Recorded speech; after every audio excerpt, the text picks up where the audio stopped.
करे सघूं था। नाव दूरदर्शन, आकाशवाणी ऐलान कंदड़नि जूं नौकरियूं खाली आहिनि। अहिड़ी पढ़ाई करे डिग्री वठी करे नौकरी हासिल करियो। 10 डिग्री वठी करे सिंधी व्याख्याता अध्यापक जी नौकरी हासिल करियो। यारियों, वॾियुनि पढ़ाइनि लाइ संस्थाऊं ऐं शख़्स घुर्जाउनि खे मदद करे रहिया आहिनि। फ़ाइदो वठणु घुर्जे। 12 विधान सभाउनि, लोकसभा में डायरेक्टरनि सचिवनि जूं वॾियूं नौकरियूं खाली आहिनि।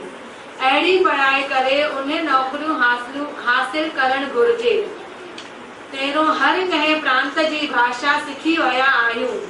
पंहिंजी मातृभाषा सुठी सिखी तजुर्बो करे हिक ॿिए जो सुठो साहित्य हिक ॿिए वटि पहुचाए रोज़गार में लॻणु घुर्जे। 14 अहिड़ी कई रोज़गार ऐं माली हालत ठीकु करण लाइ रस्ता खुलियल आहिनि, पर पंहिंजी मातृभाषा सिखणु सिंधियत खे क़ाइमु रखणु भी असांजो फर्ज़ आहे।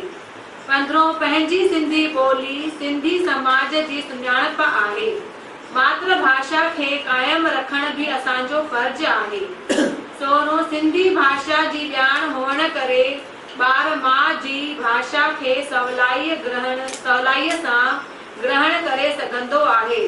सिखण में आसानी थींदी आहे। 17 सिंधी भाषा में PhD करण वारनि खे सिंधी साहित्य अकादमी पारां प्रोत्साहन राशि ॾिनी वेंदी आहे।